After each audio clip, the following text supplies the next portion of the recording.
Hello people, I'm Jaby KOAY, joined by ACHARA KIRK. Hey there. We're going to talk about VISHWAROOPAM Part 1 and Part 2. This will be a back-to-back review.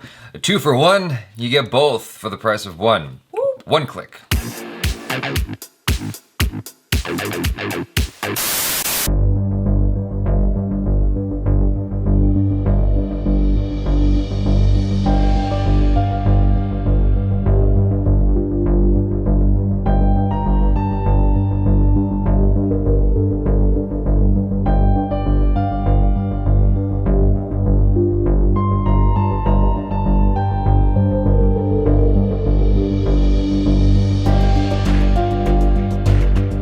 Both films were directed by and starring Kamal Haasan, who is a very talented guy. I'm actually pretty impressed with his ability to direct himself, especially in Part 1, his ability to be this character and then be the more serious action hero type. To be able to be both, which are very opposing ideas, very opposing characters. I thought that was great.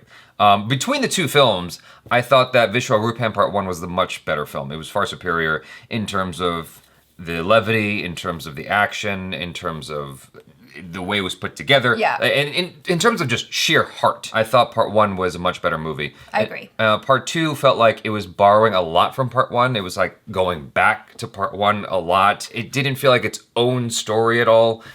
You know, and it didn't feel like it has much heart. It felt like it got caught up in the glitz and the glam of like, oh, let's get even more spectacular. Yeah, let's do more explosions and stuff. Yeah, for me, Part 1 was so much better. And I mean, it got a really high rating here on IMDb. It's at 8.4 out of 10. Part 2 is at 6.6. So I feel like the majority of people kind of feel the way we feel. So before I go any further, I want to state something which is obvious to most of you, but I feel it's important to state this anyway. And that is that we come from mostly a Western background when it comes to movies, at least especially with me. I know you spent time in Asia a little bit, a day or two. Yeah. And I did grow up with a lot of Asian films, but like my foundation is Western cinema. And because of that, tonally, I was having a little bit of conflict in watching VISHWAROOPAM. More Part 1 than Part 2, because Part 2 actually had a more consistent tone, which is cool, even though it wasn't the better film. Part 1, like the first 40 minutes, I was so happy. Like I really enjoyed the movie. It had me busting up laughing. I thought there was like so many good comedic moments, and I could not wait to see what came next. And then it got super violent. And I was like, okay, that's fine. I would have liked it if they introduced that violence earlier so I knew that's what I was getting into, but it's fine. And then the film goes into the past for like 30 minutes or 40 minutes, kind of like Bahubali, except Bahubali was the whole movie, which is cool, but like it never brought back the levity quite the same way as was established in the first 40 minutes. It became a completely different movie after that, way more serious. And I was like, okay, well, that's cool. Like it's a cool story. I appreciated it, and I definitely appreciate the acting on Kamal Haasan, because like you definitely see him make this switch from one character into the other. But I just wanted the funnies back. I wanted the ha-has back in the movie, and it never quite came back. Just a little bit. It was there in some moments, but overall it became more of a serious. That was my biggest issue with the movie overall. Was like it was well made for the most part. I didn't care for the bullet time shots that were in the movie. Yeah, and like that came back a lot more in Part 2. Right. He's like, remember that from Part 1? Yeah. We're gonna do it a lot here. We got more. And I'm like, no, I didn't really like that from Part 1. Everything in terms of the way the first 40 minutes of, even taking into consideration that violent fight scene, everything in the first 45 minutes of VISHWAROOPAM was perfect to me, like damn near perfect, because I was just so enjoyable. Even Rahul Bose, like his Marlon Brando type character, his weakness and his voice and everything, the way he carried himself. There was a lot of real moments where like, there was this moment where Jaby ASIA and Rahul Bose were looking over some of the terrorism video, which also was great because they like messed up. He's like, let me do that again. Like, you don't ever expect terrorists to have to do a second take on their video where they're like declaring their, mission. And then when they're going over it in the editing bay and Rahul Bose says something, Jaideep Ahlawat's like, what's that? And he says it again, and it's like, those kinds of mistakes I don't think I've seen in any other Indian film. It's not even that often you see it in American films. My dad was the one that tuned me into that when I was a kid. We were watching The Deer Hunter, and there was this like bride who's trying to leave her house, and her dress gets caught in the door. And it's like this like real life kind of mistake that could easily happen. And that stuff was happening throughout here. Like when they come into the house, Pooja Kumar is at home, and then her side boyfriend person comes through the door, and then Kamal Haasan comes through the door, and then all the bad guys come through the door, right? And then there's one bad guy with like the tape, and he's like struggling. And it's like that, you never see that, and that's hilarious. And it's just so real. Like I feel like that could happen in real life. Or like when he's like, oh, do you have like scissors or a knife? Right. And then they very helpfully are like, oh yes, they're just right there in that second cupboard over there. Right. And then she's all like, you're gonna use those dirty scissors to cut the tape. And then it gets stuck on her mouth. Right. It's hilarious. And Kamal Hassan's behavior throughout the first 40 minutes before it's revealed that he's not really that person, like the way he's running around and stuff, it was perfect. It was so funny. I would buy the first 45 minutes, like as its own DVD or something. Right, yeah. You know what I'm saying? And then it gets into the rest of it, this like war, espionage stuff. And I'm like, okay, this is cool. Like I already know what the twist is gonna be. You already know that he's not really bad. And you're just kind of learning all this stuff of what's going on. And it turns out these terrorists do parkour. Yeah. And I'm quite impressed with that training sequence. It gets really violent later in the movie, and I'm like, okay, that's not what I was expecting because of what the first hour was showing us. But it's fine. Like, you're gonna have, casualties in war, and it's gonna look ugly, and that's what they showed you. The first film, like I said, was the better film. I enjoyed it more, and I thought it was better crafted. Again, the tone was weird, but overall, I think I did enjoy it. I would probably give it a 3.5 out of 5. Yeah, 3.5 out of 5, I'd say is pretty sound. But most of that score, most of the goodness from that score is coming from that first 45 minutes, I gotta say. And I apologize to those of you who I'm disappointing because I don't like it more. But again, I'm trying to be honest with you guys. So, Vishwaroopam 2 it's just like, the thing that killed me, I think, was that first action sequence, because he pulls on the emergency brake. Oh. And the car just flips, and I'm like, that's not how physics works. Like, that's not how cars work. It doesn't just flip like that. Cars, when you pull the emergency brake, the first thing that happens is it spins out of control. It wouldn't just do a corkscrew. And a corkscrew off to the side, conveniently. Yeah. Missing this. It felt like Transporter 2 all of a sudden. And as the car's tumbling down the hill, he like launches through the front windshield and is tumbling down the grass as the car's coming after him, like in the big hit. And then he like manages to move out of. I'm like, all right, this is interesting, I suppose. Yeah. And it just kind of gets worse from there. They don't have any good Caucasian actors. Like, the first film actually had a good Caucasian actor, the English guy who gets killed off. Yeah. The second one had this like. Some of the English guys in the second one were They were okay. They were passable. Yeah, they were passable. They said their lines without it being cringeworthy. Yeah. But there was a guy, this American soldier who. Oh God. I don't know. It's just. I will talk about one scene that I really did love, which was kind of like, I suppose it didn't really need to be there, but I enjoyed it. And it was the scene where he goes to visit his mom, who has Alzheimer's, and brings his wife. Right. And that scene I really enjoyed because, you got to see like a glimpse of how much his mother meant to him, her influence on him with the dancing and all that. Right. And then it gave an excuse for her to be a hostage at the end. But, like... Well, that scene is the one scene that did have heart. Yeah. And the only other scene besides that I liked was a callback to the first movie where he behaves as that guy again. What I really wanted to understand was why he had to be that particular character.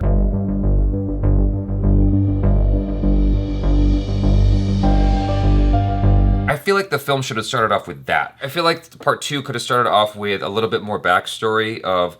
Okay, so he has to go on this other thing, right? Which the film does explain, but I want to see the process of him being handed this profile and him being shown the woman he's got to go after, and somehow he convinces her to marry him. I think it was an arranged marriage. I need to see that moment. Like, that would be good comedy. That would be a great way to, like, follow the path of the first movie, which is like you start off with this funny stuff and then it gets violent and whatever, but like at least you get something that's bearing similarity to the first movie. Well, I think the thing is the second movie like literally did pick up right where the first one left off. And there is a span of 5 years for people who watched the first movie. I think it's about 5 years, who watched the first one, and then now they're getting to watch the second one. So there is a bit of a recap, but I felt like the recap lasted for so much of the movie that it was like, did you run out of movie part 2 that you had to use so much of part 1? I mean, it was interesting to see like the alternative view, because in part 2 you get to see more of the behind the scenes where you're like, oh, he really was working for Raw with the American government at the same time. So you get to see more of that behind the scenes. All that stuff just kind of confused me. I was like, okay, where does this fit into the...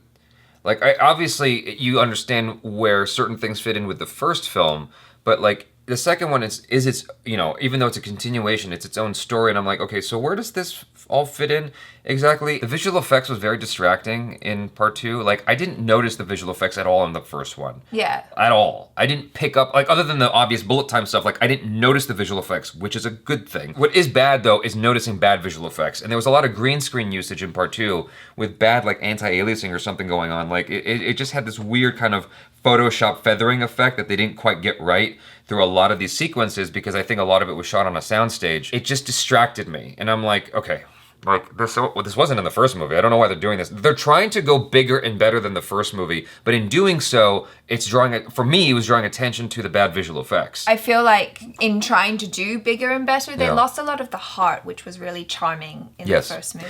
At about an hour into the movie, I turned to Achara and I'm like, I don't know what's going on here, do you? And she's like, no. And so it's like, it was very confusing, like what exactly the plot was, why people were doing what they were doing, who was like aligned with who.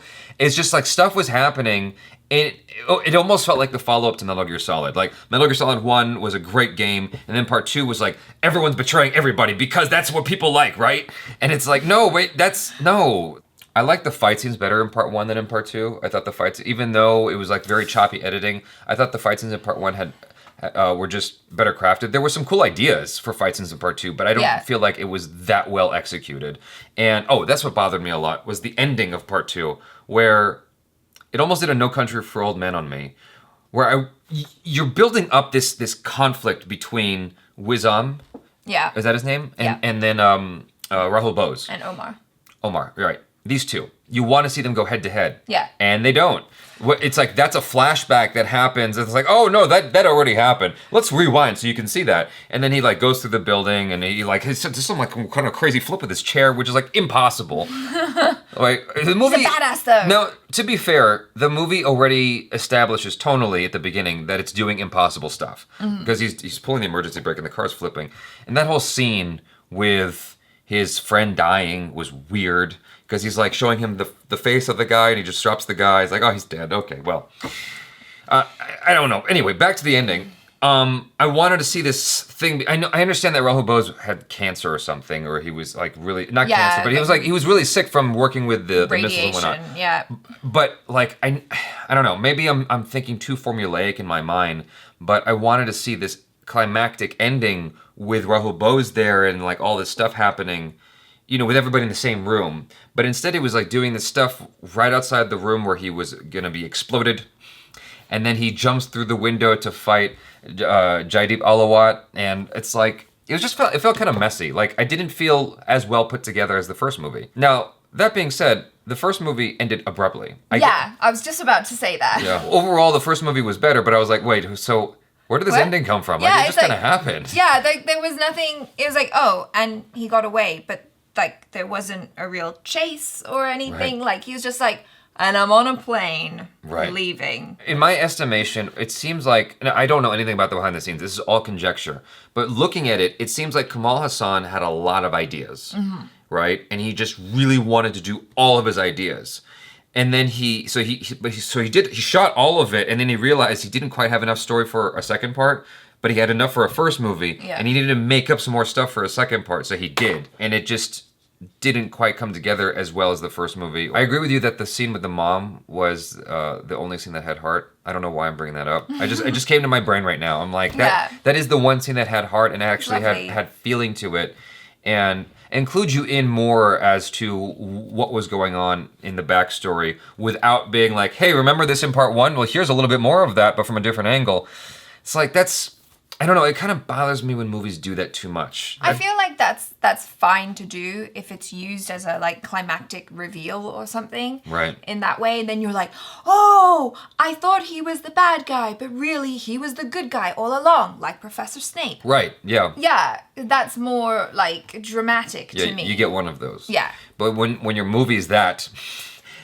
When your movie is like, okay, you watched part 1, so this is all of the things that happened in part 1, but from a different camera angle, from camera roll, from the B-roll footage, like, you know, it just, like, even the cool stuff in part 2, when it was flashing back, was already shown to you in part 1. Yeah. All the fight sequences and whatnot, the gun battles and whatnot. I was also really confused by the character of his female partner. What was her purpose? Exactly. She had no purpose in the first like, one. What did you do? You just came there to like berate him and then stitch him up.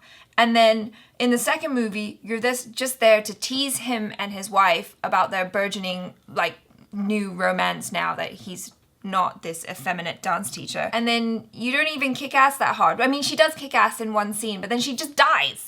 Right. She gets killed. I'm glad she got killed. I know. I wasn't sad. I'm not gonna lie. But they spent a considerable amount of time establishing her character, and I feel like that time would have been much better spent revisiting the effeminate character and how he ended up with Nirupama, Pooja Kumar's character. Like, I feel like that would have been a much better use of that time, and they could have used similar music, a similar sounding song, if that's all that scene was trying to do, was give us some music. Like, they could have put that effort towards showing these characters come together, because that's really the heart of the movie. Yeah. Is these two characters and what they feel for each other. The shower scene was weird. It's like, I don't think this girl knows how to take a shower. She keeps turning the light on and off, and I'm like, okay, what? She's trying to be sexy, okay? She's like, hey, look at my sexy body. You see it? You don't get it. That's what she's doing. Yeah, I get it. I understand what the objective was. I was more impressed. It's just, in terms of how it was put together, I was more impressed by their love scene, the love-making scene, than I was by the tantalizing shower scene. Overall, I would give the second film a 1 out of 5. Oh. Yeah, like, it's a low, Jaby. It's a hard 1 out of 5. And like, it's a hard one. Like, I if I could give it a 0.5, I might. Like, I really don't like the second one. It depended way too much on the first one in terms of like the scenes. The action was just all right. A lot of the visual effects was like meh. I didn't feel the heart except for that one scene with the mom. Like, I think that the first movie just, those first 45 minutes in the first movie were just so good, and then nothing measured up to that after that. You know what I'm saying? Yeah. And so I can't give the second movie credit for the first 45 minutes of part 1. I can't. Like, although it tickled me when he did the character again. When I'm like, no, do that more. Like, find a reason for that guy to come back. Like, use it as a weapon somehow. I don't know. Something. So, or even showing the, like you said, how he ended up with the woman. Right. You know, like, because she doesn't love him in the first one. Right. She's like, I'm just with him. Right. And then she starts falling in love with him. So it would have been interesting to see, like, that transition. Even the way the first one started off was great, because you see her with her therapist or whatever it is. I enjoyed that a lot. And it was like, it's a lot of great misdirection, because you're not exactly sure where it's going, but it's still intriguing. It's still, inviting for some reason. And then like, he's trying to get away from the private investigator. He's trying to get away from the private investigator, and the private investigator gets killed, and it's like the first shocking moment in the movie. Mm-hmm. Like, there's so many cool questions the movie has you asking, and it does proceed to answer them. I feel like you could have just finished this in the first movie. Like, it could have been 2.5 hours or 3 hours, and you could have gotten everything tightly done, and it would have been a lot more effective of a story. So I profusely apologize to those of you who loved both of these movies, or at least loved the first one, and are disappointed with Jaby and ACHARA for not loving it just as much. I don't want to lie to you guys and say, oh, it was amazing. Because, yeah, it was not for me. Especially the second one. God, I was really upset. I walked out of the movie mad. That's not that often that happens. I was mad when I walked out. This is like, what was that movie with the fish dude? Oh, The Shape of Water. Shape of Water. Yeah. I would rather watch part 2 than Shape of Water. Okay. Shape of Water is still like the bottom of the barrel for me. Like, that's really bad. This is so much better than Shape of Water for me. Because this had entertainment value. Like, there were some fight scenes where I was like, all right, I'll take it. Like, said, they had some good ideas in there with the fight scene. The stuff with them and the burqas, like, to kidnap the women. Oh my God. I'm like, it was a little bit silly, but That's another reason why I take issue with the lady raw agent. Like, I noticed them coming in like, dude, those are not ladies. They're clearly dudes in burqas. Like, right. Where's your peripheral vision and awareness? While that character was incredibly, stupendously flawed, the way that shot was done, the way that scene was done was actually smart, in my opinion. That's the one scene I would give it credit for, is because you felt something. You felt like something's coming. I don't know what, but something's coming. Something bad is about to happen. There's something about the way that scene was shot where you're like, oh, someone's gonna come in and it's gonna be some shit. I don't know what, but it's gonna be some shit, yo. And then it does. I thought that Rahul Bose did a much better acting job in the second one than he did in the first one, save for the first 45 minutes of part one. Part one, his acting was just perfect. Like, I loved it. I loved it so much. I loved everything he did with his character. It was just so well developed. And then it got kind of comical later on.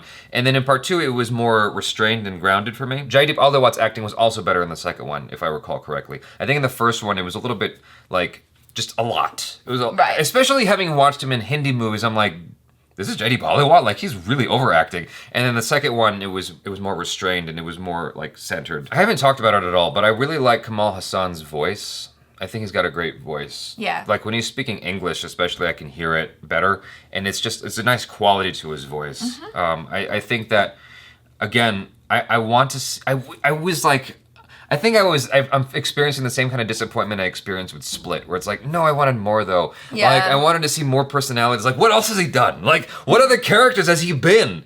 You know, I think that would have been cool if we spent some time looking at the different. Like, what if the second movie started out with him trying out these different characters and he landed on that one, and that was the one that worked out.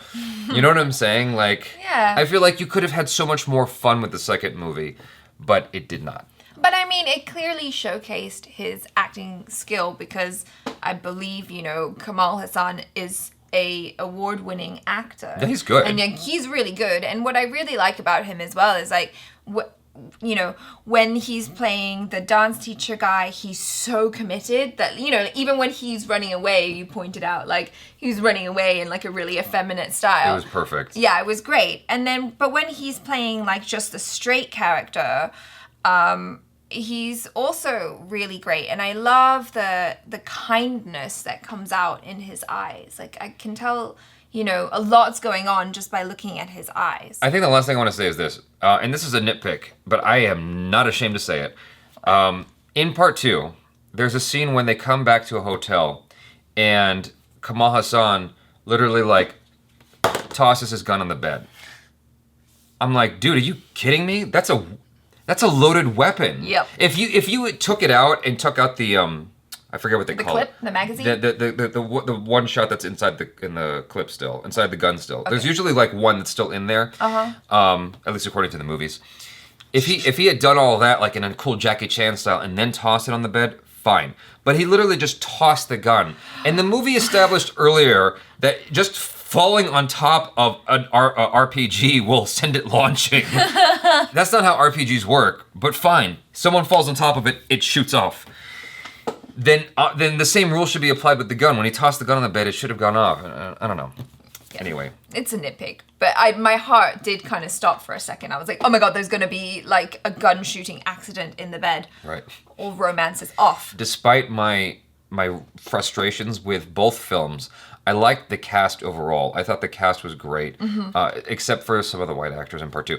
But overall, like, especially part one, I thought the cast was perfect. I liked everybody in the movie. Even the boyfriend who's a jerk.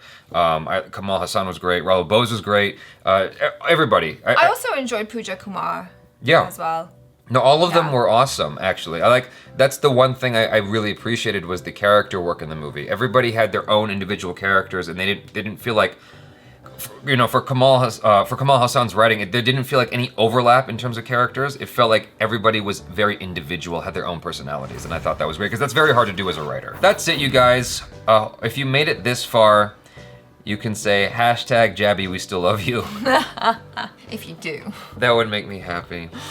Because, oh boy, I know that this is going to get downvoted so much. All right, you guys, thanks so much for hanging out. I'm Jaby KOAY. This is ACHARA KIRK. Peace out.